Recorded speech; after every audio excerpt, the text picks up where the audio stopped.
Hello everyone. जय हिंद जय भारत। मैं हूं प्रवीण कुमार प्रजापति, आपके लिए आया हूं फिर से एक अलग से ऑडियो बुक। उसका हम लोगों ने अध्याय 1 कर लिया था और अध्याय 2 यानी मानव जनन आज हम लोग ऑडियो बुक में कवर अप करेंगे। स्टूडेंट्स, ये ऑडियो बुक आपके बोर्ड एग्जामिनेशंस, नीट एग्जामिनेशंस में हेल्प करेगी। यदि वाकई में आपके रैपिड रिवीजन में हेल्प करती है तो चैनल को सब्सक्राइब तो करना ही है आपको। साथ साथ में लाइक और शेयर भी कर दीजिएगा। शेयर इसलिए क्योंकि जो आपके जैसे दूसरे विद्यार्थी हैं उनके भी ये काम आ सके। ठीक है, तो लेट्स स्टार्ट। मानव जनन। जैसा कि आप जानते हैं, मानव लैंगिक रूप से जनन करने वाला और सजीव प्रजग या जरायुज प्राणी है। मानवों में जनन घटना के अंतर्गत युग्मकों की रचना यानी युग्मक जनन अर्थात पुरुष में शुक्राणु तथा स्त्री में अंडाणु का बनना, स्त्री जनन पथ में शुक्राणु के स्थानांतर, वीर्य सेचन और पुरुष तथा स्त्री के युग्मकों का संलयन यानी निषेचन, जिसके कारण युग्मनज यानी जायगोट का निर्माण होता है, शामिल है। इसके बाद कोरकपुटी ब्लास्टोसिस्ट की रचना तथा परिवर्धन और इसका गर्भाशय की दीवार से चिपक जाना, अंतर्रोपण, भ्रूणीय परिवर्धन यानी गर्भावधि और शिशु के जन्म यानी प्रसव की क्रियाएं घटित होती हैं। आपने पढ़ा है कि ये जनन घटनाएं यौवनारंभ के पश्चात संपन्न होती है। पुरुष और स्त्री के बीच महत्वपूर्ण रूप से जनन घटनाएं होती हैं। उदाहरण के लिए, एक वृद्ध पुरुष में भी शुक्राणु का बनना जारी रहता है, लेकिन स्त्रियों में अंडाणु की रचना 50 वर्ष की आयु के लगभग समाप्त हो जाती है। आइए मानव में स्त्री और पुरुष के जनन तंत्रों की चर्चा करते हैं। 2.1 पुरुष जनन तंत्र। पुरुष जनन तंत्र शरीर के श्रोणी क्षेत्र यानी पेल्विस रीजन में अवस्थित होता है। चित्र 2.1। इसके अंतर्गत एक जोड़ा वृषण, सहायक नलिकाओं के साथ साथ एक जोड़ी ग्रंथिकाएं तथा बाह्य जनेंद्रियां शामिल होती हैं। शरीर में वृषण उदर गुहा के बाहर एक थैली में स्थित होता है, जिसे वृषण कोश यानी स्क्रोटम कहते हैं। वृषण कोश वृषणों के तापमान को शरीर के तापमान से 2 से 2.5 डिग्री सेंटीग्रेड कम रखने में सहायक होता है, जो शुक्राणु जनन के लिए आवश्यक है। वयस्कों में प्रत्येक वृषण अंडाकार होता है, जिसकी लंबाई लगभग 4 से 5 सेंटीमीटर और चौड़ाई 2 से 3 सेंटीमीटर होती है। वृषण सघन आवरण से ढका होता है। प्रत्येक वृषण में लगभग 250 यानी 250 कक्ष होते हैं, जिन्हें वृषण पालिका यानी टेस्टिकुलर लोब्यूल्स कहते हैं। ठीक है, चित्र आप देख सकते हैं। देखो, मैं जूम करके भी आपको दिखा देता हूँ, एक बार अच्छे से इसका एनालिसिस कर लेना है। मूत्रवाहिनी शुक्राशय, मूत्राशय, प्रोस्टेट, शिश्न, मूत्र मार्ग, शिश्न, वृषण, वृषणकोश, कंद, मूत्रपथ, ग्रंथि, गुदा, मलाशय, स्खलन नलिका। ठीक है, बढ़ते आगे। प्रत्येक वृषण पालिका के अंदर 1 से लेकर 3 अतिकुंडलित शुक्रजनक नलिका यानी सेमिनिफेरस ट्यूबल्स होती हैं, जिनमें शुक्राणु पैदा किए जाते हैं। प्रत्येक शुक्रजनक नलिका का भीतरी भाग 2 प्रकार की कोशिकाओं से स्तरित होता है, जिन्हें नरजर्म कोशिकाएं यानी शुक्राणुजन, स्पर्मेटोगोनिया और सर्टोली कोशिकाएं कहते हैं। चित्र 2.2। नरजर्म कोशिकाएं अर्धसूत्रीय विभाजन या अर्धसूत्रण के फलस्वरूप शुक्राणु का निर्माण करती है, जबकि सर्टोली कोशिकाएं जर्म कोशिकाओं को पोषण प्रदान करती है। शुक्रजनक नलिकाओं के बाहरी क्षेत्र को अंतराली अवकाश यानी इंटरस्टिशियल स्पेस कहा जाता है। इसमें छोटी छोटी रुधिर वाहिकाएं और अंतराली कोशिकाएं इंटरस्टिशियल सेल या लीडिंग सेल यानी इंटरस्टिशियल सेल होती है। लीडिंग कोशिकाएं पुंजन यानी एंड्रोजन नामक वृषण हार्मोन संश्लेषित व स्रावित करती हैं। यहाँ पर कुछ अन्य कोशिकाएं भी होती हैं जो प्रतिरक्षात्मक कार्य करने में सक्षम होती हैं। पुरुष लिंग सहायक नलिकाओं के अंतर्गत वृषण जालिका, रेडिटेस्टिड, शुक्रवाहिका, वास एफरेंसिया, अधिवृषण यानी एपिडिडेमिस तथा शुक्रवाहक यानी वास डिफरेंस होते हैं। चित्र 2.1 एक बार आप वापस चित्र देख लीजिए। यह है वृषण पालिका, वृषण जालिका, शुक्रवाहिका, अधिवृषण, शिश्नमुंड, अधिच्छद, वृषण, मूत्रमार्ग। ठीक है, एनालिसिस कर लेना बहुत अच्छे तरीके से। इसके बाद वृषण की शुक्रजनक नलिका वृषण नलिकाओं के माध्यम से शुक्रवाहिकाओं में खुलती है।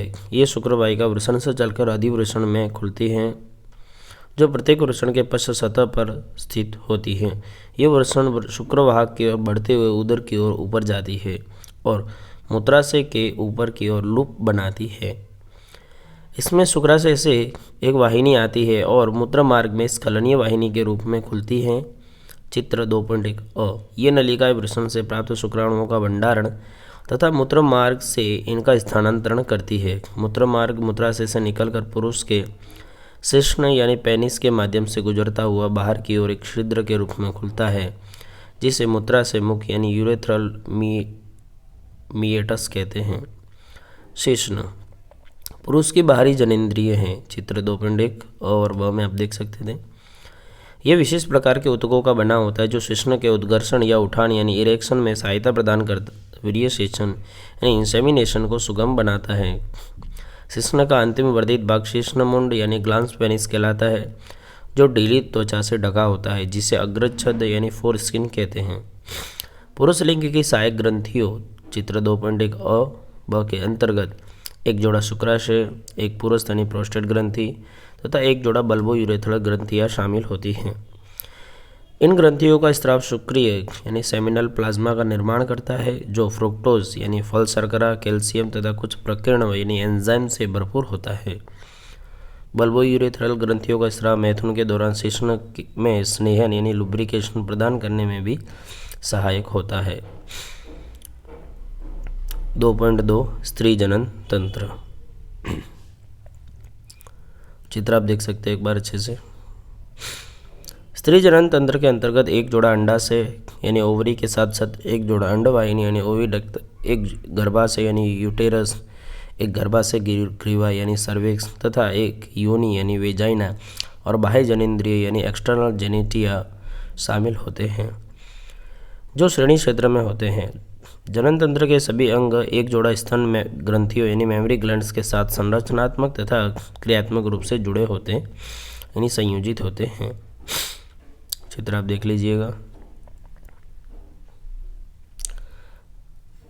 जिसके फलस्वरूप अंडोत्सर्ग यानी ओव्यूलेशन, निषेचन यानी फर्टिलाइजेशन, सगर्भता यानी प्रेगनेंसी, शिशु जन्म तथा शिशु की देखभाल की प्रक्रियाओं में सहायता मिलती है। अंडाशय स्त्री के प्राथमिक लैंगिक अंग है, जो स्त्री युग्मक यानी अंडाणु यानी ओवम और कई स्टीरॉयड हार्मोन यानी अंडाशय हार्मोन उत्पन्न करते हैं। उदर के निचले भाग के दोनों ओर एक एक अंडाशय स्थित होता है। प्रत्येक अंडाशय की लंबाई 2 से 4 सेंटीमीटर के लगभग होती है और यह श्रोणी भित्ति तथा गर्भाशय से स्नायु यानी लिगामेंट द्वारा जुड़ा होता है। प्रत्येक अंडाशय एक पतली उपकला एपिथेलियम से ढका होता है, जो कि अंडाशय पीठिका यानी ओवेरियन स्ट्रोमा से जुड़ा होता है। यह पीठिका 2 क्षेत्रों, एक परिधीय वल्कुट यानी पेरिफेरल कॉर्टेक्स तथा एक आंतरिक मध्यांश यानी मेडुला में विभक्त होता है। अंडवाहिनियाँ डिंबवाहिनी नलिका या फेलोपियन ट्यूब गर्भाशय तथा योनि मिलकर स्त्री सहायक नलिकाएं बनाती है। प्रत्येक डिंबवाहिनी नलिका लगभग 10 से 12 सेंटीमीटर लंबी होती है, जो प्रत्येक अंडाशय की परिधि से चलकर गर्भाशय तक जाती है। चित्र 2.3 अंडाशय के ठीक पास डिंबवाहिनी का हिस्सा कीप के आकार का होता है, जिसे कीपक यानी इन्फंडिबुलम कहा जाता है। इस कीपक के किनारे अंगुल सदृश प्रक्षेप यानी प्रोजेक्शन होते हैं, जिसे जालर यानी फिम्बड़ी कहते हैं। अंडोत्सर्ग के दौरान अंडाशय से उत्सर्जित अंडाणु को संग्रह करने में ये जालर सहायक होते हैं। कीपक आगे चलकर अंडवाहिनी के चौड़े भाग में खुलता है, जिसे तुम्बिका यानी एम्पुला कहते हैं। अंडवाहिनी का अंतिम भाग संकीर्ण पथ यानी स्तंभस्थ में एक सक्रिय अवकाशिका यानी ल्यूमेन होती है, जो गर्भाशय को जोड़ती है।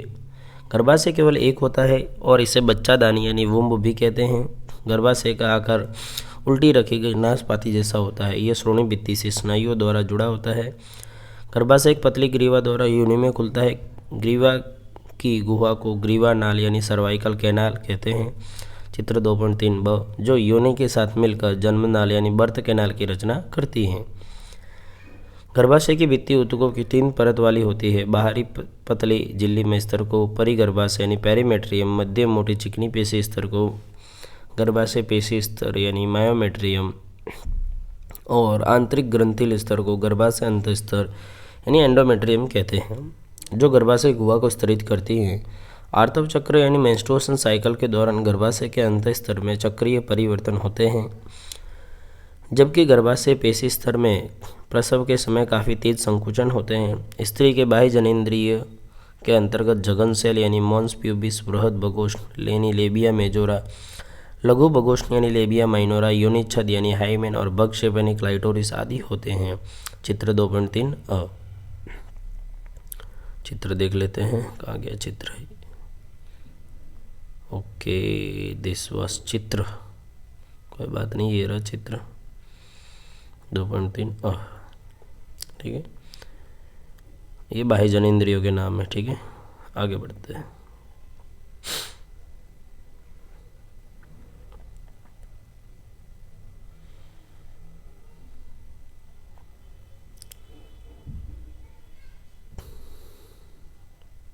चलो, जघन सेल वसा में ऊतकों से बनी एक गद्दी सी होती है जो त्वचा और जघन बालों से ढकी होती है। बृहद बगोष्ठ ऊतकों का मांसल वलन यानी फोल्ड है जो जघन सेल के नीचे तक फैले होते हैं और योनि द्वार को घेरे रहते हैं। लघु बगोष्ठ यानी ऊतकों का जोड़ा यानी वलन होता है और यह बृहद बगोष्ठ के नीचे स्थित होता है।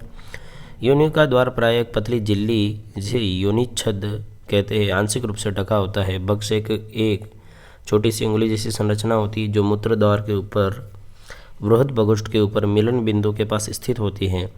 योनिच्छद प्रायः पहले मैथुन यानी संभोग के दौरान फट जाता है। हालांकि यह आवरण कभी कभी तेज धक्के अचानक गिरने से भी फट जा सकता है। इसके अलावा योनि टेम्पोन को घुसेड़ने या फिर घोड़े पर चढ़ने या साइकिल चलाने आदि खेल कूद की सक्रिय भागीदारी से भी फट सकता है। कुछ औरतों का योनिच्छद संभोग के बाद भी बना रहता है, इसलिए योनिच्छद के होने अथवा न होने के बाद को किसी स्त्री के कौमार्य यानी वर्जिनिटी या यौन अनुभवों का वास्तविक सूचक नहीं माना जाना चाहिए। कार्यशील स्तन ग्रंथि सभी मादा स्तनधारियों का अभिलक्षण है। स्तन ग्रंथियाँ यानी स्तन युग्मक संरचना है जिनमें ग्रंथिल ऊतक और विभिन्न मात्रा में वसा होते हैं। प्रत्येक स्तन का ग्रंथिल ऊतक 15 से 20 स्तनपालियों यानी मेमरी लोब्स में विभक्त होता है। इसमें कोशिकाओं के गुच्छ होते हैं जिन्हें कुपिका कहते हैं। कुपिकाओं की कोशिकाओं से दुग्ध स्रवित होता है और जो कुपिकाओं की गुहाओं यानी अवकाशिकाओं में एकत्र होता है। कुपिकाएँ स्तन नलिकाओं में खुलती है। प्रत्येक पाली की नलिकाएँ मिलकर स्तन वाहिनी यानी मेमरी डक्ट का निर्माण करती है। कई स्तन वाहिनियाँ मिलकर एक वृहद स्तन तुम्बिका बनाती हैं जो दुग्ध वाहिनी यानी लेफ्टिफेरस डक्ट से जुड़ी होती है जिससे कि दूध स्तन से बाहर निकलता है। 2.3 युग्मक जनन। प्राथमिक लैंगिक अंग पुरुषों में वृषण और स्त्रियों में अंडाशय यानी युग्मक जनन गैमेटोजेनेसिस विधि द्वारा क्रमशः नर युग्मक यानी शुक्राणु और मादा युग्मक यानी अंडाणु उत्पन्न करते हैं। वृषण में अपरिपक्व नर जन्म कोशिकाएं शुक्र जनन, शुक्राणु जनन, स्पर्मेटोगोनिया बहुवचन एकवचन स्पर्मेटोगोनियम शुक्र जनन यानी स्पर्मेटोजेनेसिस द्वारा शुक्राणु उत्पन्न करती हैं जो कि किशोरावस्था के समय शुरू होती हैं। शुक्रजनक नलिका यानी सेमिनिफेरस ट्यूब्यूल्स की भीतरी भित्ति में उपस्थित शुक्राणु जन समसूत्री विभाजन यानी माइटोटिक डिवीजन द्वारा संख्या में वृद्धि करते हैं। प्रत्येक शुक्राणुजन द्विगुणित होता है और इसमें 46 गुणसूत्र यानी क्रोमोसोम होते हैं। कुछ शुक्राणुजनों में समय समय पर अर्धसूत्री विभाजन या अर्धसूत्रण यानी मियोटिक डिवीजन होता है जिनको प्राथमिक शुक्राणु कोशिका यानी प्राइमरी स्पर्मेटोसाइट्स कहते हैं। एक प्राथमिक शुक्राणु कोशिका प्रथम अर्धसूत्री विभाजन यानी न्यूनकारी विभाजन को पूरा करते हुए दो समान अगुणित कोशिकाओं की रचना करते हैं जिन्हें द्वितीय शुक्राणु कोशिकाएं यानी सेकेंडरी स्पर्मेटोसाइट्स कहते हैं। इस प्रकार उत्पन्न प्रत्येक कोशिका में 23 गुणसूत्र होते हैं। द्वितीय शुक्राणु कोशिकाएं दूसरे अर्धसूत्री विभाजन से गुजरते हुए 4 बराबर अगुणित शुक्राणु प्रसु यानी स्पर्मेटिड्स पैदा करते हैं। शुक्राणुओं में गुणसूत्रों की संख्या कितनी होनी चाहिए? शुक्राणु प्रसु रूपांतरित होकर शुक्राणु यानी स्पर्मेटोजोआ या स्पर्म बनाते हैं और इस प्रक्रिया को शुक्राणु जनन यानी स्पर्मियोजेनेसिस कहा जाता है। शुक्राणु जनन के पश्चात शुक्राणु शीर्ष सर्टोली कोशिकाओं में अंतःस्थापित यानी एम्बेडेड हो जाते हैं और अंत में जिस क्रिया द्वारा शुक्राणु शुक्रजनक नलिका सम्मोचित यानी रिलीज होते हैं उस प्रक्रिया को वीर्यसेचन यानी स्पर्मिएशन कहते हैं। चित्र देख लेंगे। शुक्रजनन प्रक्रिया किशोरावस्था यौनारंभ से होने लगती है क्योंकि इस दौरान गोनेडोट्रोपिन रिलीजिंग हार्मोन यानी GnRH के स्त्रवण में काफ़ी वृद्धि हो जाती है। आपको याद होगा कि यह एक अधेश क्षेत्रक यानी हाइपोथैलेमिक हार्मोन है। गोनेडोट्रोपिन रिलीजिंग हार्मोन के स्तर में वृद्धि के कारण यह अग्र पीयूष ग्रंथि यानी एंटीरियर पिट्यूटरी ग्लैंड पर कार्य करता है तथा 2 गोनेडोट्रोपिन हार्मोन पित्त पिंडकर यानी LH ल्यूटिनाइजिंग हार्मोन और पुटकोद्दीपक हार्मोन यानी फॉलिकल स्टिमुलेटिंग हार्मोन यानी FSH के स्त्रवण को उद्दीपित करता है। LH लीडिंग कोशिकाओं पर कार्य करता है और पुंजनों यानी एंड्रोजन्स के संश्लेषण और स्त्रवण को उद्दीपित करता है। इसके बदले में पुंजन शुक्राणु जनन की प्रक्रिया को उद्दीपित करता है। FSH सर्टोली कोशिकाओं पर कार्य करता है और कुछ गुटकों के स्त्रवण को उद्दीपित करता है जो शुक्र जनन की प्रक्रिया में सहायता करते हैं। आइए हम एक शुक्राणु की संरचना की जांच करें। यह एक सूक्ष्मदर्शी संरचना है जो शीर्ष यानी हेड, ग्रीवा यानी नेक और एक मध्य खंड यानी मिडल पीस और एक पूंछ टेल की बनी होती है। चित्र 2.6 एक प्लाज्मा झिल्ली शुक्राणु की पूरी काया यानी बॉडी को आवृत किए रहती है। शुक्राणु के शीर्ष में एक दीर्घीकृत यानी इलोंगेटेड अगुणित केंद्रक यानी हैप्लॉइड न्यूक्लियस होता है तथा इसका अग्रभाग एक टोपीनुमा संरचना से आवृत होता है जिसे अग्रपिंडक यानी एक्रोजोम कहते हैं। देख लीजिए एक बार चित्र आप ध्यान से।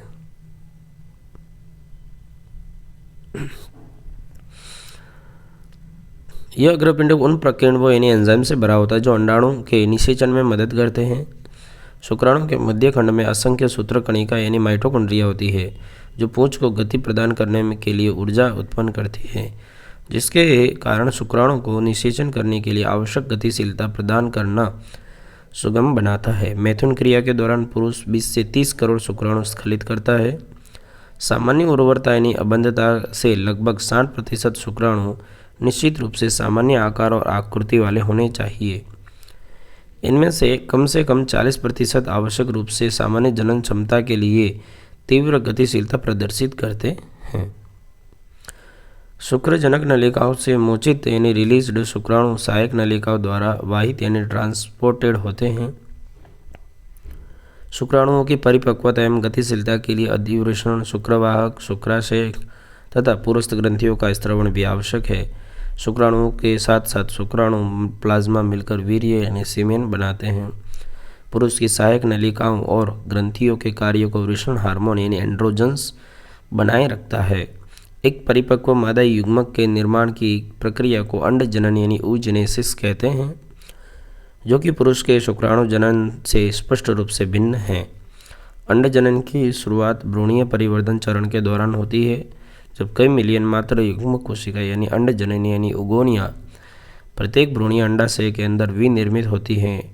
जन्म के बाद अंड जननी का निर्माण और उसकी वृद्धि नहीं होती है। इन कोशिकाओं में विभाजन शुरू हो जाता है और अर्धसूत्री विभाजन की पूर्वावस्था 1 यानी प्रोफेज 1 में प्रविष्ट होती है। इस अवस्था में स्थायी तौर पर अवरुद्ध रहती हैं। इन्हें प्राथमिक अंडक यानी प्राइमरी oocytes कहते हैं। उसके बाद प्रत्येक प्राथमिक अंडक कणिका में कोशिका यानी ग्रैन्युलोसा सेल्स की परत से आवृत होती है और इन्हें प्राथमिक पुटक यानी प्राइमरी फॉलिकल कहा जाता है। एक प्रक्रिया द्वारा इन पुटकों की भारी मात्रा में जन्म से यौनारंभ तक ह्रास होता रहता है। इसलिए यौनारंभ के समय प्रत्येक अंडाशय में केवल 60,000 से 80,000 प्राथमिक पुटक ही शेष बचते हैं। ये प्राथमिक पुटक कणिका में कोशिकाओं के और अधिक परतों से आवृत हो जाते हैं तथा एक और नए प्रावरक यानी थीकल स्तर से गिर जाते हैं, जिसे द्वितीयक पुटक कहते हैं। यह द्वितीयक पुटक जल्द ही एक तृतीय पुटक में परिवर्तित हो जाता है, जिसकी तरल से भरी गुहा को गह्वर यानी एंट्रम कहा जाता है। यह इसका एक विशिष्ट लक्षण है। प्रावरक स्तर यानी थीका लेयर अंतर प्रावरक यानी थीका इंटरना और बाह्य प्रावरक यानी थीका एक्सटर्ना में गठित होता है। इस समय आपका ध्यान इस ओर खींचना महत्वपूर्ण होगा कि तृतीय पुटक के भीतर प्राथमिक अंडक के आकार में वृद्धि होती है और इसका पहला अर्धसूत्री विभाजन पूरा होता है। यह एक असमान विभाजन है जिसके फलस्वरूप बृहद अगुणित द्वितीयक अंडक तथा एक लघु प्रथम ध्रुवीय पिंड की रचना होती है।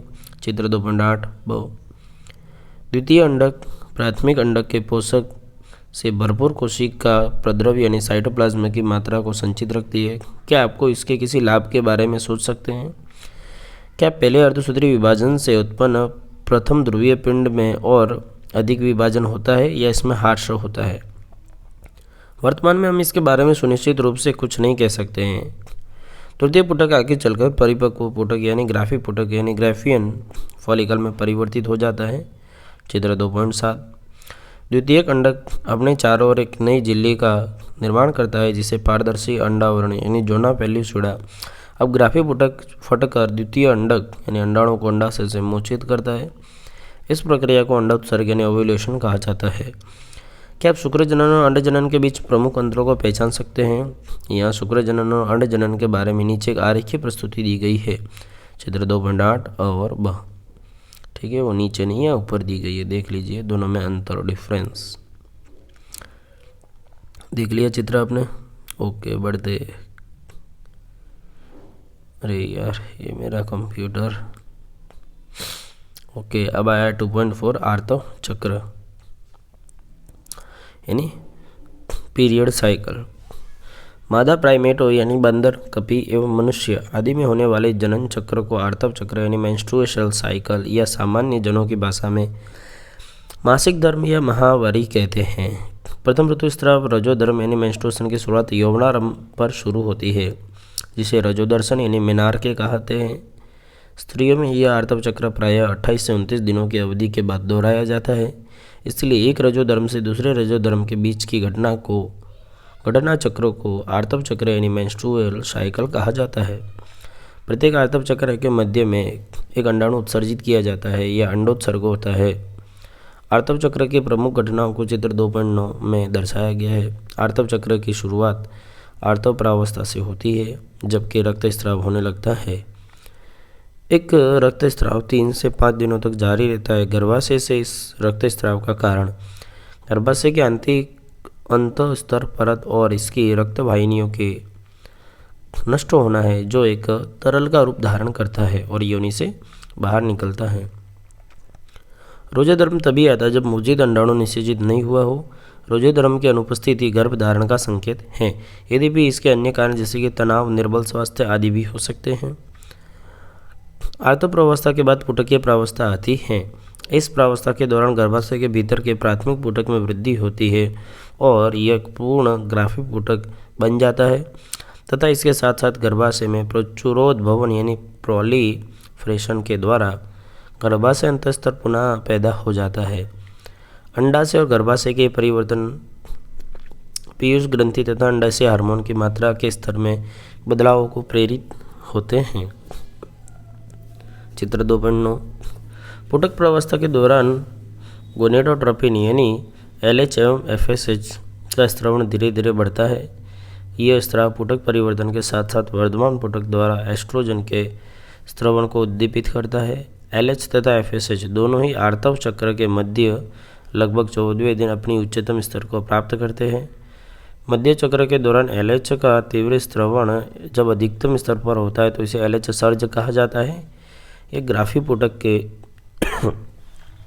फटने के लिए प्रेरित करता है जिसके कारण अंडाणु मोचित हो जाता है यानी अंडोत्सर्ग।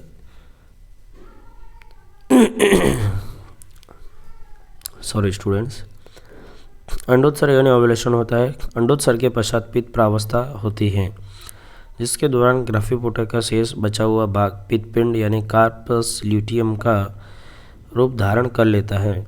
2.9 यह पित्तपिंड भारी मात्रा में प्रोजेस्टेरोन स्रावित करता है जो कि गर्भाशय अंतःस्तर को बनाए रखने के लिए आवश्यक है। इस प्रकार गर्भाशय अंतःस्तर निषेचित अंडाणु के अंतर्रोपण यानी इम्प्लांटेशन तथा सगर्भता की अन्य घटनाओं के लिए आवश्यक है। सगर्भता के दौरान आर्तव चक्र की सभी घटनाएं बंद हो जाती है, इसलिए इस समय रजोधर्म नहीं होता है। जब निषेचन नहीं होता है तो पित्तपिंड में हार्य होता है और यह अंतःस्तर का विखंडन करता है जिससे कि फिर से रजोधर्म का नया चक्र शुरू हो जाता है यानी माहवारी पुनः होती है। स्त्रियों में यह आर्तव चक्र 50 वर्ष की आयु के लगभग बंद हो जाता है। इस स्थिति को रजोनिवृत्ति यानी मीनोपॉज कहा जाता है। इस प्रकार रजोदर्शन से लेकर रजोनिवृत्ति तक अवस्था में चक्रीय रजोधर्म सामान्य जनन अवधि का सूचक है। 2.5 निषेचन एवं अंतर्रोपण। स्त्री एवं पुरुष के संभोग यानी मैथुन के दौरान शिश्न द्वारा शुक्र यानी वीर्य स्त्री की योनि में छोड़ा जाता है यानी वीर्य सेचन होता है। गतिशील शुक्राणु तेजी से तैरते हुए गर्भाशय ग्रीवा से होकर गर्भाशय में प्रवेश करते हैं और अंततः अंडवाहिनी नली के तुम्बिका यानी एम्पुलर क्षेत्र तक पहुंचते हैं।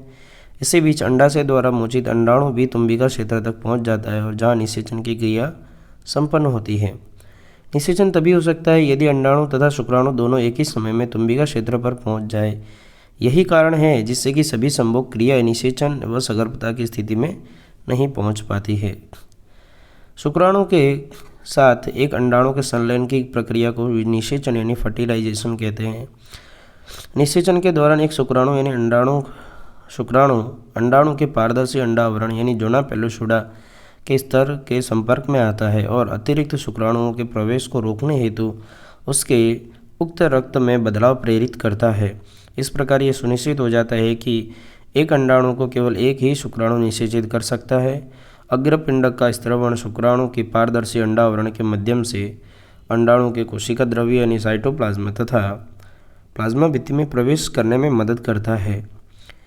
यह द्वितीय अंडक के अर्धसूत्री विभाजन को प्रेरित करता है। दूसरा अर्धसूत्री विभाजन भी असमान होता है और इसके फलस्वरूप द्वितीय ध्रुवीय पिंड यानी सेकेंडरी पोलर बॉडी की रचना होती है और एक अगुणित अंडाणु यानी डिंबाणु प्रसू या oocyte बनाता है। शीघ्र ही शुक्राणु का अंडाणु के अगुणित केंद्रक के साथ संलयन यानी फ्यूजन होता है जिससे कि द्विगुणित युग्मनज यानी जायगोट की रचना होती है। यह युग्मनज में कितने गुणसूत्र होंगे, हमें यह बात ध्यान में रखनी चाहिए कि इसी चरण में शिशु के लिंग निर्धारण यानी लड़का या लड़की होना सुनिश्चित हो जाता है। आइए देखें यह कैसे होता है। जैसा कि आप जानते हैं कि स्त्री में गुणसूत्र का स्वरूप XX तथा पुरुष में XY होता है, इसलिए स्त्री द्वारा उत्पादित सभी युग्मकों यानी अंडाणु में X लिंग गुणसूत्र होते हैं, जबकि पुरुष युग्मकों यानी शुक्राणु में लिंग गुणसूत्र या तो X या लिंग गुणसूत्र Y होते हैं। जबकि 50% शुक्राणु में X लिंग गुणसूत्र और दूसरे 50% शुक्राणु में Y लिंग गुणसूत्र होते हैं। इसलिए पुरुष एवं स्त्री युग्मकों के संलयन के पश्चात युग्मनज में या तो XX या XY लिंग गुणसूत्र की संभावना होगी। ये इस बात पर निर्भर करेगा कि X या Y लिंग गुणसूत्र वाले शुक्राणुओं में से कौन अंडाणु का निषेचन करता है। जिस युग्मनज में XX गुणसूत्र होंगे वह मादा शिशु लड़की के रूप में, जबकि XY गुणसूत्र वाला युग्मनज नर शिशु यानी लड़का के रूप में विकसित होगा। अब गुणसूत्र प्रतिमानों के बारे में और अधिक विस्तार से जानकारी अध्याय 4 में सीख सकेंगे। इसी कारण कहा जाता है कि वैज्ञानिक रूप से ये कहना सत्य है कि एक शिशु के लिंग निर्धारण उसके पिता द्वारा होता है, न कि माता के द्वारा। समसूत्री विभाजन यानी विदलन क्लीवेज की शुरुआत तो तब हो जाती है जबकि युग्मनज अंडवाहिनी के संकीर्ण पथ यानी स्तमस्थ से गर्भाशय की ओर बढ़ता है। चित्र को ध्यान में रखना है। चित्र 2.11 और तब यह 2,4,8,16 संतति कोशिकाओं जिसे कोरक खंड यानी ब्लास्टोमियर कहते हैं उसकी रचना करता है। 8 से 16 कोरक खंडों वाले भ्रूण को तूतक यानी मोरूला कहते हैं। चित्र 2.11 यह तूतक लगातार विभाजित होता रहता है और जैसे जैसे गर्भाशय की ओर बढ़ता है यह कोरकपुट यानी ब्लास्टोसिस के रूप में परिवर्तित हो जाता है। एक कोरकपुटी में कोरक खंड बाहरी परत में व्यवस्थित होते हैं जिसे पोष कोरक यानी ट्रोफोब्लास्ट कहते हैं। कोशिकाओं के भीतरी समूह जो पोष कोरक से जुड़े होते हैं उन्हें अंतर कोशिका समूह यानी इनर सेल मास कहते हैं। अब पोष कोरक स्तर गर्भाशय स्तर से संलग्न हो जाता है और अंतर कोशिका समूह भ्रूण के रूप में अलग अलग या विभेदित हो जाता है। संलग्न होने के बाद गर्भाशय कोशिका तेजी से विभक्त होती है और कोरक पुटी से आवृत कर लेती है। इसके परिणाम स्वरूप कोरक पुटी गर्भाशय अंत स्तर में अंतस्थापित यानी एम्बेडेड हो जाती है। चित्र 2.11 GH तथा इसे ही अंतरोपण यानी इम्प्लांटेशन कहते हैं और बाद में सगर्भता का रूप धारण कर लेती हैं। 2.6 सगर्भता तथा भ्रूणीय परिवर्धन। भ्रूण के अंतरोपण के पश्चात पोष कोरक पर अंगुली जैसे संरचना उभरती है जिन्हें जरायु अंकुरक यानी कैरियोनिक विलाई कहते हैं। ये जरायु अंकुरक गर्भाशय ऊतक और चित्र देख लेना एक बार ध्यान से, आपको देख लीजिए चित्र, ठीक है। फिर चलते हैं।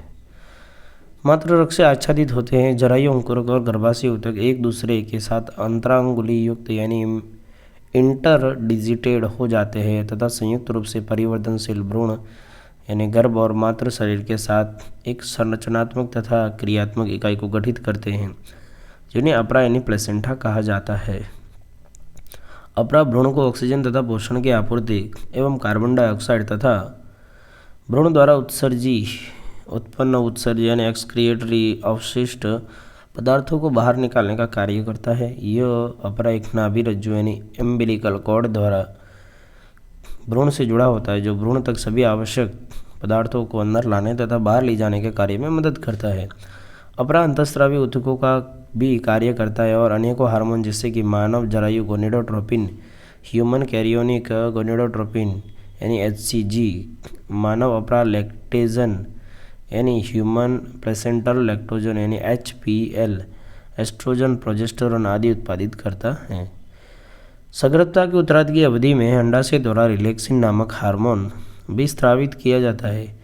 हमें याद रखना चाहिए कि HCG, HPL और रिलैक्सिन स्त्री में केवल सगर्भता की स्थिति में ही उत्पादित होते हैं।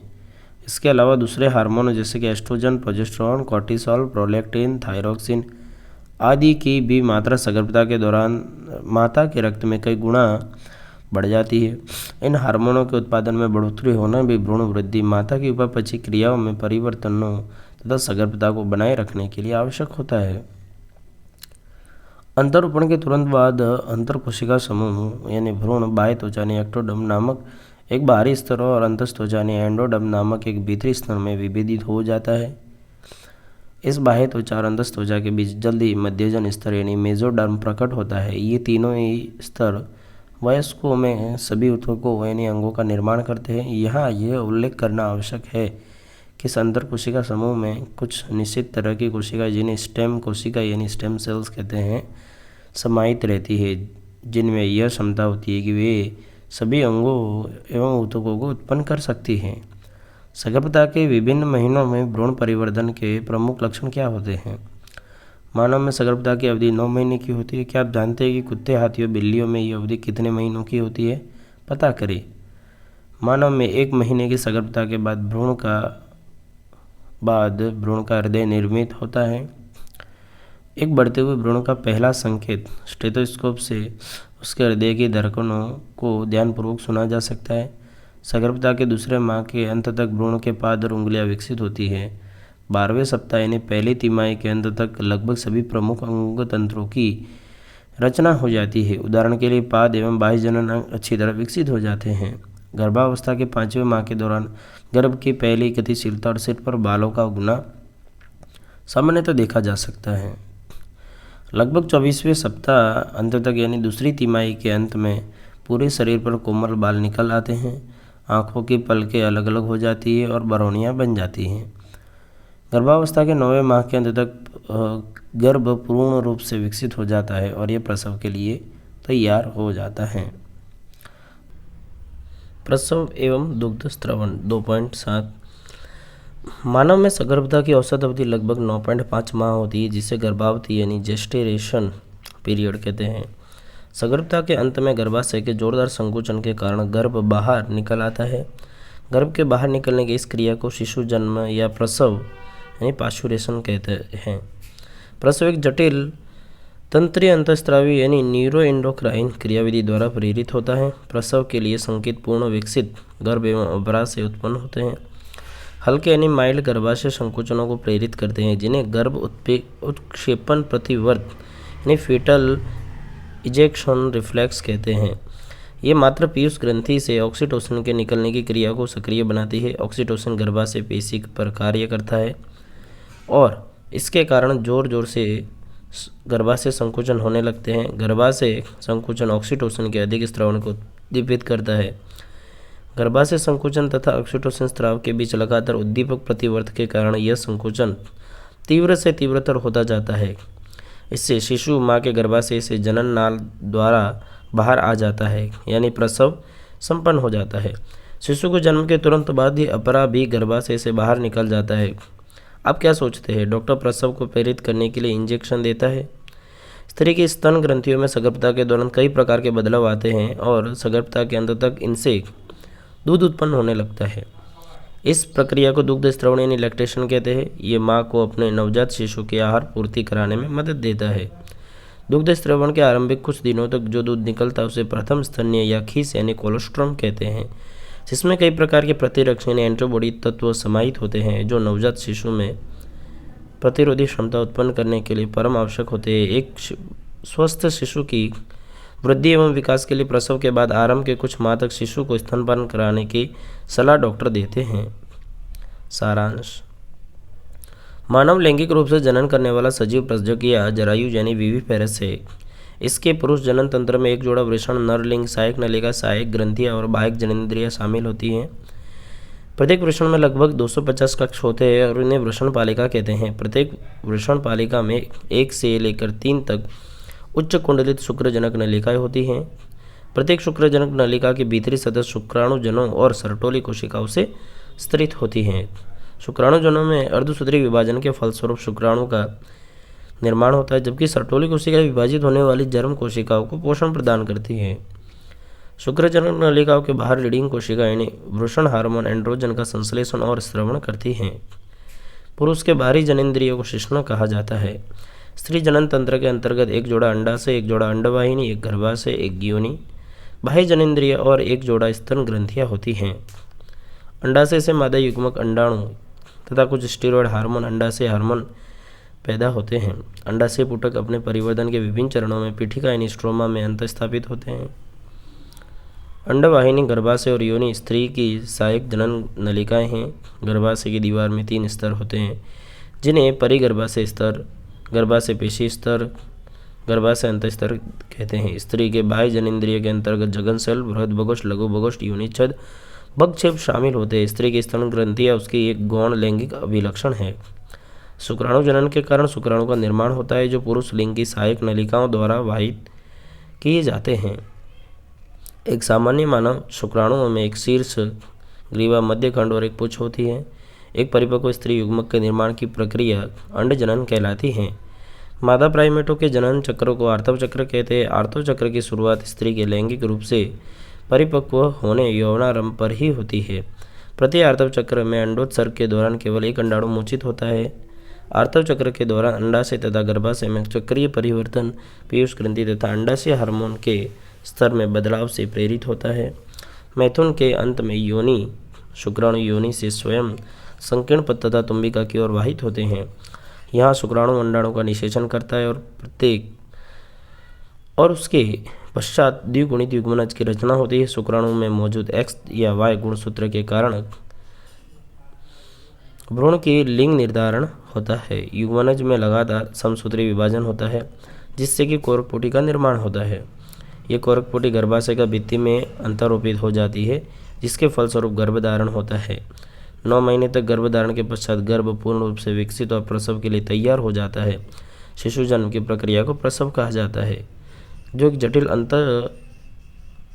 एक जटिल तंत्रीय अंतःस्राविक क्रियाविधि द्वारा प्रेरित होते हैं जिसमें कोर्टिसोल, एस्ट्रोजन और ऑक्सीटोसिन शामिल है। सगर्भता के दौरान स्तन ग्रंथियों में कई प्रकार के परिवर्तन होते हैं और शिशु जन्म के बाद इसे दुग्ध स्रवण होता है। जन्म के बाद प्रारंभ के कुछ महीनों तक माता द्वारा नवजात शिशु को दुग्धपान यानी स्तनपान कराया जाता है। तो हमारा चैप्टर नंबर 2 ख़त्म हो जाता है। यहाँ पर हम चैप्टर 3 को जल्द ही लेकर आएंगे। स्टूडेंट, यदि थोड़ी सी भी ये मेरी जो ऑडियो बुक है आपकी एग्जामिनेशन, बोर्ड एग्जामिनेशन या स्कूल की क्लास 12th की एग्जामिनेशन, अदरवाइज़ या नीट की एग्जामिनेशन में आपकी थोड़ी सी भी हेल्प करती है, आपकी थोड़ी सी भी इससे मदद होती है, तो इसको शेयर ज़रूर करें। अन्यथा लाइक तो आपके हाथ में ही है, शेयर करें ना करें, लाइक करना ही है आपको, सब्सक्राइब भी करें। और यदि आपको कुछ और भी कंटेंट चाहिए, आपको किसी और प्रकार की भी मदद चाहिए, तो आप कमेंट में भी लिख सकते हैं। सब्सक्राइब करके कमेंट ज़रूर करना है। मिलते हैं अगली ऑडियो बुक में। Thank you.